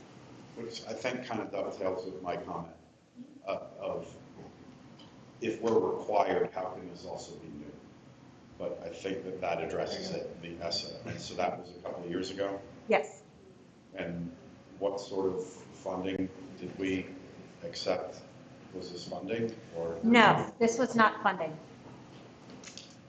No, this was part of the Elementary and Secondary Education Act that was first authorized in 1965, and that has since been reauthorized several times, was reauthorized recently prior to the pandemic, several years prior to the pandemic. And this was one of the pieces that for Pennsylvania was put in it. So it's in how, if you ask about how it's tied to funding, there are things in ESSA that are linked to federal funding like Title I, Title II, Title III, and Title IV, but not this piece. Right. And then the other question to Dr. Black, are we replicating some of these? So for example, a personality survey in 6th grade is probably, maybe the minimum appropriate to do something. I don't think that younger kids need to do it, but it would be fascinating to conduct that again, maybe in 10th grade or something like that. Yes. Does something like that get replicated again? So not replicated exactly, but at the Administered again. Sure. At the high school level, and that's why Christina's here with us to answer questions too about anything specifically. At the high school level, we do quite a bit with kind of finding career pathways. The reason that I highlighted this is these are new. We have always been doing quite a bit at the high school level to ensure that kids are finding their career pathways. We have a system called Naviance where kids log on and they search through different career pathways. We expose them to MBIT. We have an assembly to kind of expose them to all of the different options there, so things like that. Do they take the same exact survey? No, but we do kind of do a whole host of other things to help them find, their interest areas. Just a couple follow-up questions, Sure. if I may. Who administers, or what organization administers these personality tests? And how did we select them over others? So it's more of a quiz. It's one of those things where you answer like, do you like this kind of thing, and it matches you up on 16 different blocks, which match to 16 different career pathways. Who gives it is the elementary school counselor. No, I meant. Oh, where did we get that? So the 16 national career pathways, they're already outlined for you, I think, from chapter 339. But who came up with the quiz? We kind of found that online and just kind of tailored it to make sure that it was appropriate for us. So this is a personality survey that we have developed internally to Council Rock? Yes. Based upon some online information? Yes, but based upon trying to figure out, where are your strengths and weaknesses, kind of thing. I'm good at this. I'm not. It's not. Yeah. It's not trying to figure out too much that's deep about yourself. It's more like, what are you good at? Right. Would that be consistent with the high school evaluations of personality and career path? Are we also generating those internally, or are we looking outside for a company, a study group, whatever? The high school ones are generated by our system called Naviance. That is a college career kind of finding system that we have that we purchased. Okay. And then how many other districts also have Naviance, and is there any sort of metrics that gauge it? Mm-hmm. Does Naviance have any competitors? I can probably answer that. Naviance has been used pretty widely across the United States for the last 20 years. I think we were one of the first districts to pick it up back in, I would say, 2002. There have been several other competitors, but I think Naviance has been one of the major leaders in the area. They started out as the college and career database, and I think one of their, claims to fame were their categories where families could go in and see very specifically the credentials that a student might need for various colleges. They integrated a very extensive career database that includes a career interest survey, the personality, so it's similar to what I'm hearing at the 6th grade level, and we actually do administer it to the 10th graders. I don't know that we've had enough time with it to see the if they've had it in 6th grade, what it looks like then, or how they changed in the 4 years after enough time has gone by yet. But that would certainly be interesting to incorporate it to see if they're INFJ in 6th grade, if they are continuing, that which. Yeah. So it sounds like Naviance is definitely one of the forefront, one of the leaders, arguably perhaps one of the best.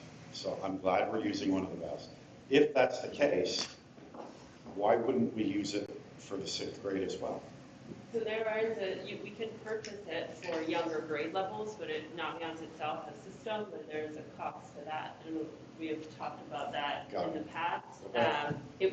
It would have made this work done for us. We wouldn't have had to spend a year developing it, but I believe it might be slightly cost prohibitive.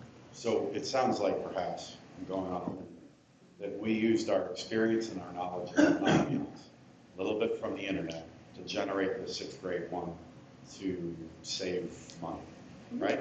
Yeah. Thank you. Okay. Mr. Tate?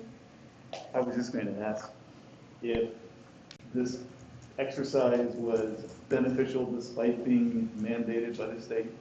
Yeah, absolutely. I would say absolutely. absolutely. If anything, it was pretty reinforcing to be able to see that we were doing so much of this already. Good. We had to meet with districts across the county for multiple days of training, and it was great to see that we, as a district, still are one of the front runners as far as who has all of these things already in place, whereas other districts were really starting from the bottom to build it for them. So that was a nice thing too. And also to be able to put it all out there as far as what we're providing kids, because as you're doing it, you don't always remember all of the things that you're doing. And so once you see it on paper, you think, oh my goodness, we are really doing a really good service for our students. So yeah, it was a great experience. Wonderful, thank you. Yes, Mrs. Polly. So I know there are several organizations in human resources and psychology that develop this kind of personality surveys and ski. They evaluate different kinds of attributes and so on, especially for the 6th grade, because that's the turning point in like the kid's life, and especially when they have to see what are their strengths and weaknesses, which direction they have to go to. Are you confident that the survey we have developed in-house is sufficient to give them enough direction?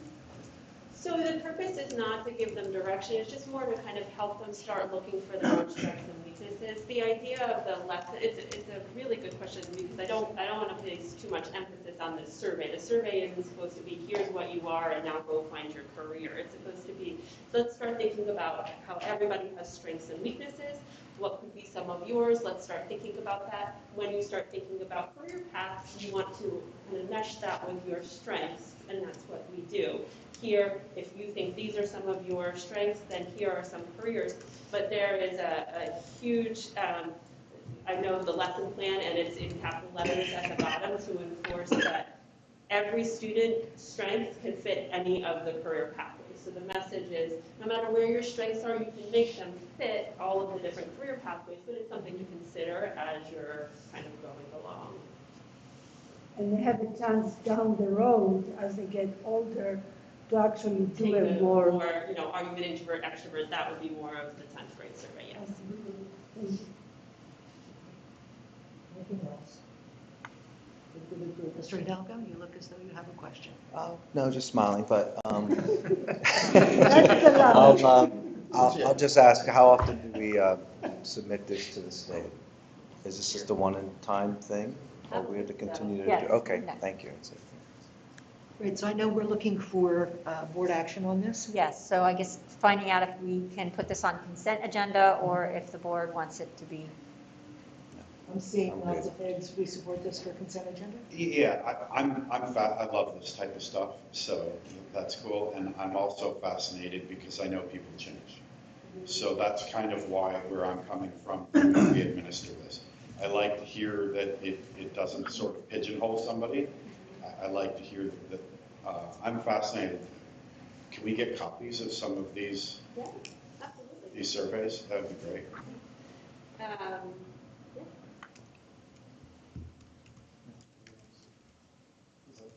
So we can move this to consent agenda? Yeah, if I could have a Mr. Solomon, question. sorry. Dr. Black, are these grades, are they set in stone in terms of long-term? So, for instance, like I would like to see conflict resolution maybe in 4th grade. Maybe you need to do that for some kids in a school in 4th grade as opposed to 5th grade. Okay. You know what I mean? Like, are they interchangeable? Do you have flexibility to, because you say kids change. Like, I'd like to see my kids start a career path in kindergarten. I'm just kidding. They're 4th grade already. But, yeah, but you see what I'm saying? Like, I think this is best laid plans. Are you going to be able, and your staff can probably flex, are they allowed to flex in terms? Yeah, so the way that the counselors typically work is we do surveys or minute meetings in the beginning of the year at the elementary level. We figure out what each cohort, each grade level needs. And so if they're having difficulties with, getting along and they need more conflict resolution, we have a ton of lessons for that. These were specifically picked for the career piece, so this will always be given in 5th grade, but if in 4th grade the students need that, then there are other lessons that we have with regard to conflict resolution that would be. Right. And this was set up specifically for a K to 6 situation? This was for the 3 to 5 and the 8 bands, yes. Okay.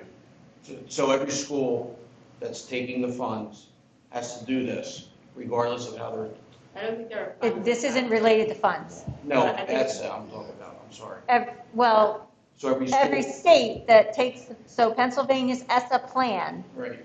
ESSA, Right. not ESSER, No. requires us to have these as part of the school's program. So in Pennsylvania, because the career piece is part of our ESSA plan, every school district in Pennsylvania has to submit this plan and has to have some aspect of how this fits in with career education and work.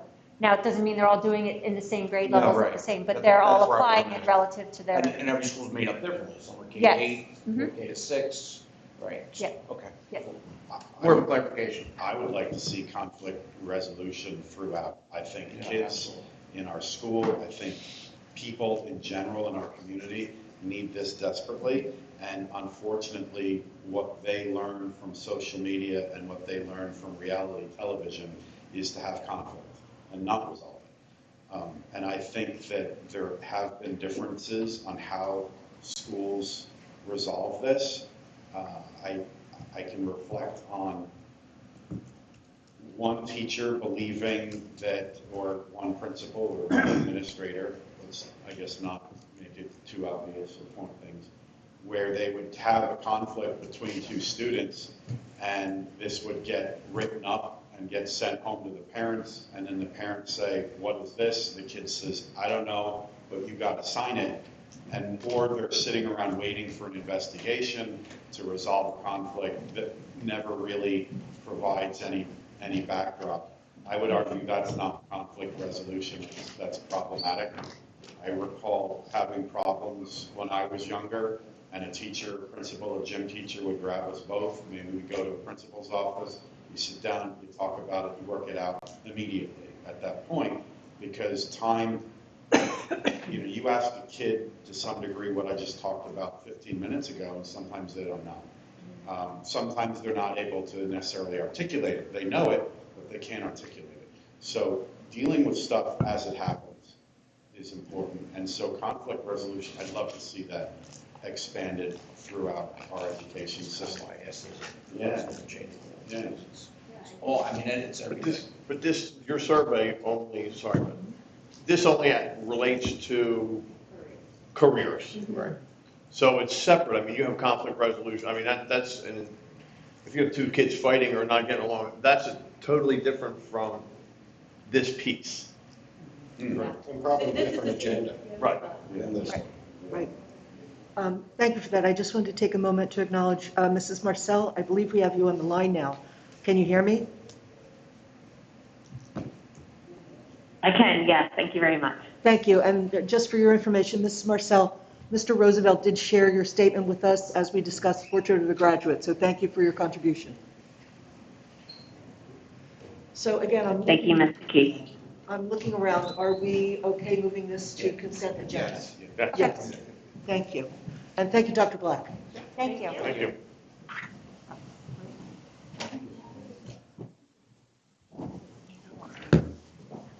Right, so our next item, Dr. Sanko is going to talk about the district calendar. As was in our agenda at the front end of tonight, this item will be a board action item, but not at the February meeting. And Mr. Sanko, or Dr. Sanko, excuse me, will explain. Thanks. So it's become our practice to have school district calendars 2 years in advance. So the board has already approved the 22-23 calendar. And what's in front of you right now is the 23-24 calendar.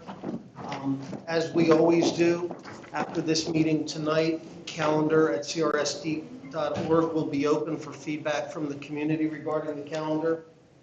And how do I go to the next slide? This one?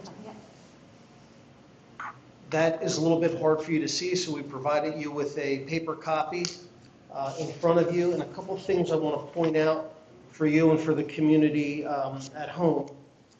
The little footnote on the bottom of the page talks about it's our practice to start school based on when Labor Day falls.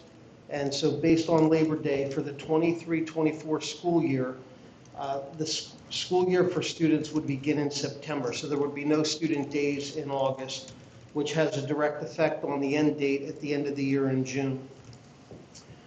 Consistent with what you've seen with last year's calendar that you approved, we've gone from a traditional 10 weather-related days added on to the end of the calendar to 7, because we now have the opportunity to participate in flexible instructional days. And a couple other things to note on this calendar. Many of our calendars, you see Rosh Hashanah listed, and there are days of observance where school is off. In 23-24 school year, Rosh Hashanah begins at sunset on Friday, September 15th, ends on Sunday, September 17th. So you would not see an observance day on that calendar, a day of school off. And similarly with Diwali in 2023 falls on Sunday, November 12th. So again, that would not be reflected on this calendar. If you look at June, there is a federal holiday, Juneteenth, which is June 19th, that is reflected on this calendar. Outside of that, this is pretty much consistent with the calendars you've seen and approved previously. Yes? Just a question, I've wondered this for years. How come on December 25th we list it as a winter break or a holiday? We don't list it as Christmas. If that's on there now, then that's a mistake, because the board agreed last year that we would list the holidays. So that would be something we have to correct. We sat last year and the board decided that the calendar should be built with the holidays named. Okay, So thanks for catching that. thank you. I thought that was sooner than later for some reason. Other questions or comments? And Dr. Sanko, thank you for this. You said this will be posted and will receive community feedback. When do you anticipate this coming before the board for a vote? We would like this to come in March. In March. And so, like Mr. Hickey just caught that, if folks see things that we haven't caught or there's feedback on the calendar, please give us your thoughts at calendars@crsd.org. Mr. Hidalgo? Yeah, I thought, my recollection was, we just talked about the calendar, but it must have been last year, right? Still this school year. Right. And we were going to, the current calendar posted also doesn't have the holidays changed. That's on the website, so that hasn't been updated. And then just one thing, I like how the professional days touch upon weekends, giving students a full weekend. I see the one on the 7th was on a Tuesday. What month is that? I'm sorry, November 7th? Yes, that's election day. Election day. Oh, We're I'm always sorry, closed did I, on- okay, so we're you're always over. closed on election day. You're overlapping it, okay. Because I'm sorry, Makes sense. many of our schools are polling places, so we don't have school on election day because it just would not be conducive to having kids in and having the schools as polling places. So Okay. those become It just doesn't say professional. election day on there, on the calendar. That's why I didn't see it. I see, okay. Great. Mr. Roosevelt? Yeah, so I'm looking at the blue blocks, which are identified as student staff development and conferences. And it appears to me, at a quick glance, there's about 10 in this calendar year that fall, for the most part, in the middle of the week, with some exception. February 16th appears to be the only one that is close to a weekend. And I'm also looking at the ideal date for graduation being June 10th, but potential rescheduled days in event of emergency closing, taking us out to June 20th. So the question is, why, and I don't know, this may come as heresy here, but why do these occur during the school year? Is it best to include them in the school year? And why do they occur in the middle of the week? And I just would like some background before I render any opinion. Okay, You're so. talking, oh, sorry. Go ahead, Ms. McKee, go ahead. You're talking about the staff days, professional development days? Yeah. Okay. And Dr. Sanko, if you'd like to take, but I would just offer that some of this is contractual. With teachers. Okay. Exactly. And for example, the November days back up to the Thanksgiving holiday, those conference days. So while they're showing the beginning and middle of the week, they are backing up to a holiday. But staff development is also a contractual issue. Dr. Sanko? That's anything to add? exactly how I would have answered that question. The other point I would make is that some time ago, the board made the decision to pick a hard date for graduation, and that June 10th will be the hard date so that our families can plan accordingly. Does the contract specify that these days must occur in the school year? Well, the teacher's contract specifies their work year. So it would need to happen within the confines of their start and end date for the school year. So work year equals school year. Mhm. And a few of them, if you look at, there are 3 in August or September, depending on when the first day of school is. So 3 of those days start before the students come. And then utilizing the opportunity of when there are certain, for example, election day. Let's capitalize on the fact that our schools, it's not best for our students to be in the schools on these days, but our teachers can be in the buildings and we can utilize that as a professional learning day. So, we try to make sure that the days that we're selecting, mirror with other things that happen in the course of the year. And there's a benefit to having professional learning throughout the year. I'm not disputing any of this. I'm just looking for background.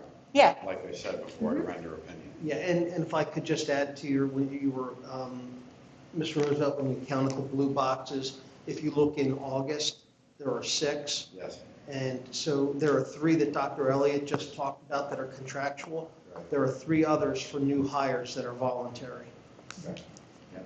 So and I don't know the number without counting them, but that number of days, there's a +3 for new hires and they're voluntary.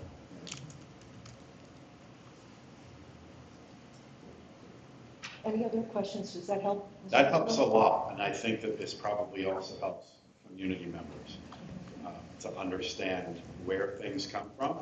That helps so that people don't imagine things, and I always find it helpful to get information before making opinions, decisions, instead of back-feeding, right? This is always helpful. That's great. I'm glad you had an opportunity to ask. Do we have any other questions or comments about the calendar at this point? No. Thank you. Thank you, Dr. Sanko. And I believe that Dr. Sanko, the next one is also yours as well. Okay. So you all know that the board approves the contracts for our senior proms. We spoke at the last board meeting about Council Rock North, and Council Rock North had a prom date change, not for this current year, not for 21-22, but for 22-23. I'm going to talk to you about the Council Rock South prom, current year, 21-22 Council Rock South prom. And the original venue for the Council Rock South prom was at the Constitution Center. It was scheduled for Friday, May 20th. There is a new venue in Princeton, the Princeton Wesson, and the reason for the change is that the venue that we were looking at, the Constitution Center, their venue admission practices didn't align with what we needed. So we took student leaders, administrators, as well as class advisors. They visited and or viewed and or called any combination thereof 9 different venues that I know of, and our students and our student advisors and administrators landed on the Princeton Weston. And they will be holding their prom there upon your approval, with your approval, if you would, on Saturday, May 21st, 2022.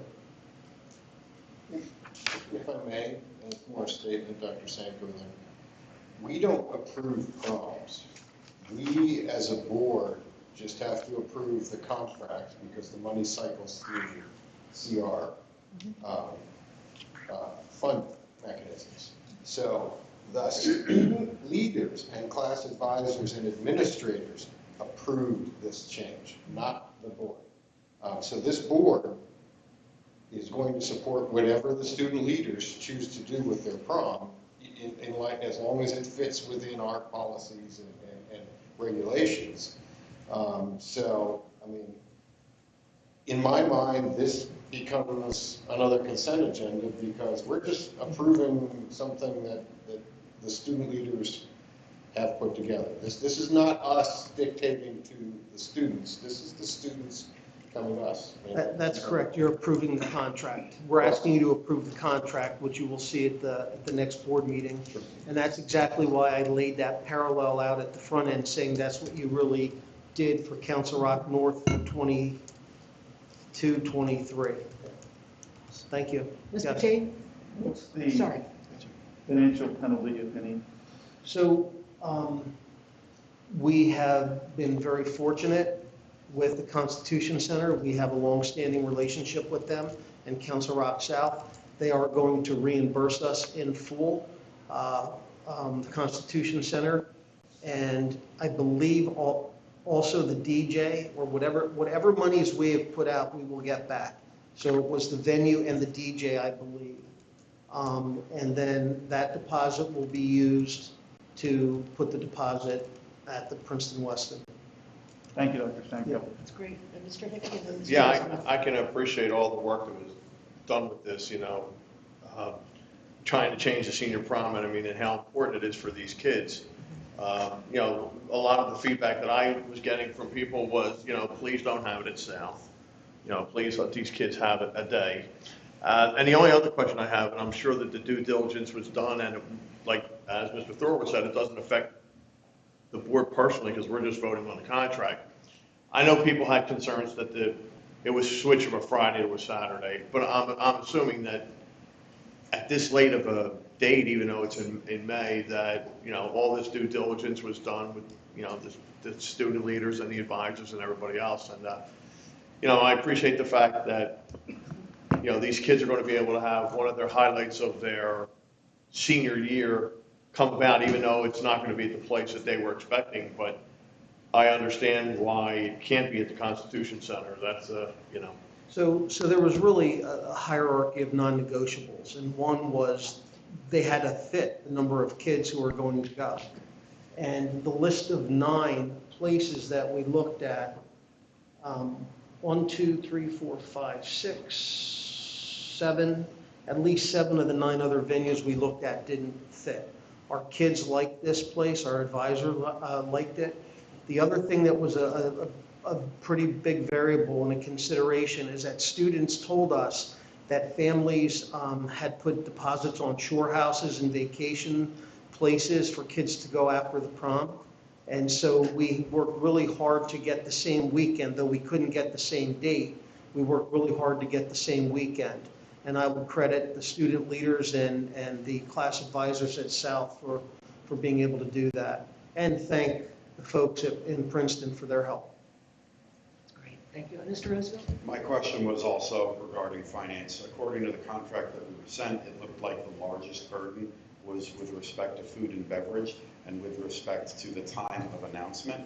And it appeared largely that you're paying 70 to 100% of the food and beverage penalty, but it sounds like you were able to avoid this with the impossibility clause and perhaps also your good relationship with the Constitution Center. So I'm happy to hear that. I'm happy to hear that that we've been able to utilize that and this contract to ensure that the reason for us not being able to use the Constitution Center, that this wasn't a big fight. I'm glad that we preserved it. It was not, relationship. thank you for that. And I would credit Mr. Raddick, who oversees the activities at South, for his long and hard work on this with, again, with the class advisors. There are a lot of moving parts to it.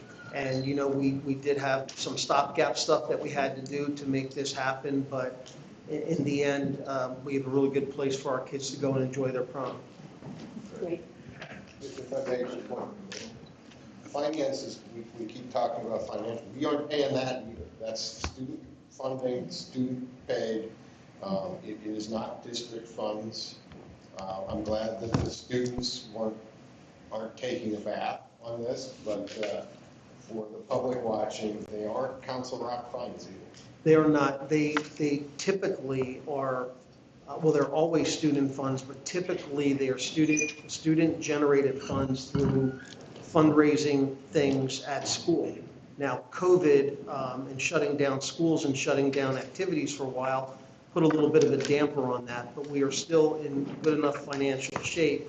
And again, with the help of the Constitution Center, we're able to take those monies and apply them to the new venue. Great. Dr. Thorne, I appreciate you clarifying how this works for our public, and this is a really great outcome. So thanks to everybody for the work on this. And I know we've all received the emails about this. I know you're making a lot of students happy, and their families will feel very relieved with this resolution. Just a question and a comment. Dr. Sank, is the price of the tickets, anything changing? Do you know? And that's fine if you don't. I don't know that level of detail with it, I'm sorry. Yeah, I can get you an answer on that. Strictly as a father of a graduate in 2020 who didn't have a graduation, it's important to this board member that we provided a ceremony, a senior prom that is befitting of our kids and does not restrict some kids from not being able to attend for whatever reason. Hats off to the crew that put it together to get it.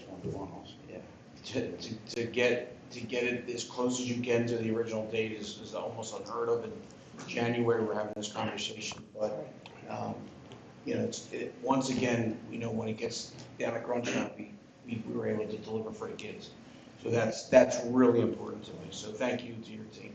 Good. And Mr. Hidalgo. Yeah, thanks, Dr. Sanko and Mr. Raddick and all the rest of the crew and the student government that went and fixed this problem and made it so close to the original date. You know, they'd make the same date if they could, but that wasn't going to happen. I would just ask that there was so much miscommunication, so much around this that was happening. It's concerning, you know, to people thinking that this is going to happen in a gym. So I'd like to see that the people understand. The board's not, as Dr. Thorwart had suggested or stated, that we're not going to override a time and a day and a place unless there's an extenuating circumstance and we're just doing the bill. I think that should be clearer communicated to the community for next time, you know, because it seems to me. We have a gentleman over here that thinks that we're going to have a prom in the gym. I really appreciate everything you guys did tonight. You really made my day. Yeah. Thank you very much for everything. So people care, and for the people who wanted to, you know, keep the original date, we would have if we could have. I know that would have been the honorable thing to do. So once again, really great outcome. Thank you. Thanks. Good. And Mr. Milliboy, can we get a sign in on We're your- good for consent. For certain. Yes. Ms. McKee, we're good for consent for this? Yes, I'm not seeing any objection. Okay, thank Great. you. Thank you. Appreciate that. This is for fun. All right, so closing out tonight, this piece is just informational for the board. There's no action required. Thanks for coming. No comment? Are you going with it? You guys did a great thing, really. No comment? No, my only comment is thank you very much. I really appreciate everything. Thank you, guys. Next time I take my car, I'm going to go for a discount. Come on, baby, you're getting everybody in here. The public's in here. May I borrow your gavel? I'm going to say Mr. something Salmon? politically. May I borrow your gavel? There you go. Excuse me. So our last item this evening is an informational item. As you know, as we know, as the board knows, and on this previous Monday, we sent a communication to parents about our option for one-way temporary viewing for our students. So the rationale behind this is really because we know that we have some students who remain home from school for a temporary time period because of testing positive for COVID or because they've been diagnosed with one of the 16 communicable diseases based on policy 203 and also chapter 27 of the PA school code. We wanted to provide them with the option to listen and view direct classroom instruction so that if they choose to do that, it can minimize the amount of direct instruction they might miss while they're at home. A couple key things regarding this. So it starts this coming Monday, January 31st, which is in conjunction with the start of the second semester of our school year. Some important pieces to how students are eligible for this. So parents must contact the school nurse about COVID positivity or a diagnosis of one of the other 16, and the school nurse will verify that eligibility. One of the things that we want to prevent is students from deciding when they get up in the morning that I don't feel like going to school, so I'm going to tell my teacher that I think I have COVID and I'm going to stay home today, or something else. So we want to make it clear that it has to be verified that they're eligible for this. Within one school day of our district verifying that this is the case for that student, the building principal will notify the teacher, and the teacher will know who the eligible students are, as well as the duration of time that they'll be out, how many days. Because obviously we know through our health and safety plan how many days for COVID positive, but each of the 16 communicable diseases has different lengths of time that students need to be away. Some key points with this particular plan that we're starting in this option. It is only for the students who test positive for COVID or the 16 communicable diseases. Repeating again, they must inform the school nurse. It is optional and voluntary. It's not required. We're not expecting that if you're home, you're going to join on. And by all means, if you don't feel well, rest and focus on getting better. Don't focus on trying to log on to your classes and watch. But we know that for some of our students, you know, even though they might test positive, or even with some of the other 16, they might be at a point where they're feeling a little bit better and would be okay to join their classes and watch. They will be marked absent. This will not count as a school attendance, and it is only for direct instruction. So the teacher's not going to, you know, keep the camera on for the entire class period. There may be times where the camera will not be on at all because kids are taking a test in the class, or students are doing a group project or something that's not direct instruction. So think of it as the teacher's directly teaching some content. That's where it will be on. Additionally, it's important to note that teachers may at times need to turn the camera off for a time period. So in an elementary classroom, in some classrooms, sometimes if there's an individual student issue that a teacher needs to deal with, the teacher may temporarily turn the camera off for a couple minutes to deal with that issue and then turn it back on. So, you know, we want to make sure that parents and students that might be taking advantage of this opportunity know that if the camera goes off for a couple minutes, you know, don't panic. Don't, you know, reach out to your teacher or call the school and you know, or submit a Sherpa help desk ticket that suddenly the camera went off for 5 minutes. Just be patient and, you know, it should come back on. It is only listen and view, so our students that are at home, they're not going to be participating in class activities or class discussions. They're just listening and, you know, viewing any notes or things that are shown on the screen. And again, the students, there's no requirement for students to submit any assignments while they're home. They won't be taking any tests when they're home. They'll make those up when they return. And just as they would if they're absent for any other reason, when they return to school, they'll work with their teachers to work on when to submit assignments or when to make up tests that they might miss. There's some distinctions at the elementary and the secondary level that I want to point out. So at the elementary level, the option to view will only be happening in the 4 core content areas: language arts, math, science, and social studies. And of course, social studies are students who are in the humanities program. Their social studies is delivered through humanities. The one-way viewing is not going to be available for our elementary specials like art and music, instrumental lessons. It won't be available for students who go to see the reading specialist for reading intervention, or a math specialist for math intervention or enrichment, or any other portion of a student's day where they might be, working with someone else. It really is only going to target those core content areas. At the secondary level, students will have the option to view the direct instruction for each of their classes throughout the day, but it won't be available for any clubs or extracurricular activities. And of course, if the classroom teacher is absent, the one-way viewing option will not be available. We're not going to expect a substitute teacher to be able to manage that. So it will only be if the teacher is present, so for that to happen. So this is just sharing some of the highlights of the information that's been communicated with parents. Staff have the guidelines, so we are ready to, on Monday, if we have students who are eligible and nurses have verified that, teachers will be informed and will be able to give that option to students if they so choose to take advantage of it. So any questions about the one-way temporary viewing? Mr. Hidalgo.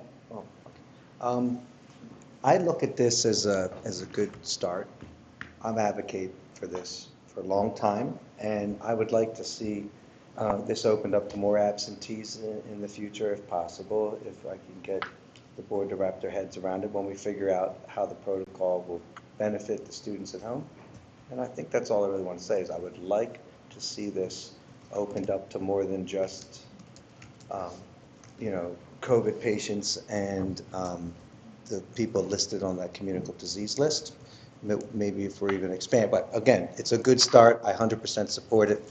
The only other thing I would say is if the teacher's going to turn off the camera, then just to there would be an indication that they're going to do that in a time expected that the camera would be turned back on, so they're not just sitting there thinking, is this or isn't it?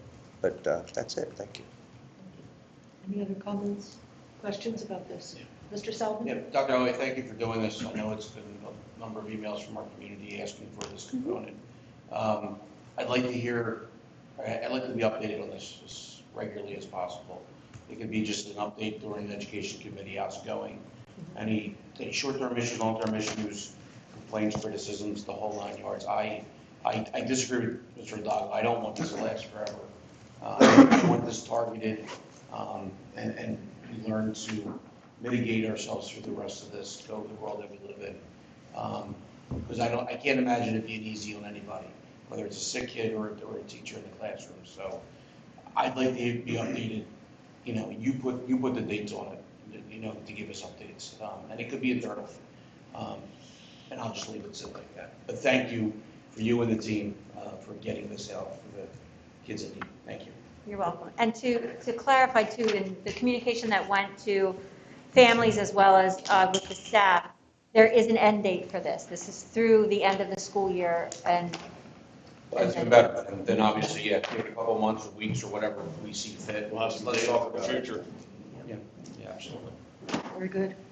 Anything else for the good of the group? I just want to say that I think that this was kind of like long overdue. So now that if it's for COVID patients, now that the surge is coming down, maybe it's a little bit too late. I don't know why we had to wait for so long to offer that. We have the technology, it's just one way, and it comes with all these restrictions. So I wish we were able to offer it earlier. That's the only thing I have to say, because we heard from the community that they really wanted that, especially right after Christmas when everybody was panicking, people were staying home, they were losing instruction, especially for high school students. And we got so many emails from people asking for that, and I guess better late than never, but I wish we were more proactive. Thank you. And I do just want to check in before we sign off with Mrs. Marcel. Any final questions or comments, Mrs. Marcel? No, I'm good. Thank you very much, everyone. Thank you. All right, hearing nothing further, well, we are adjourned. Thank you, everyone. I need from a few of you whether or not you can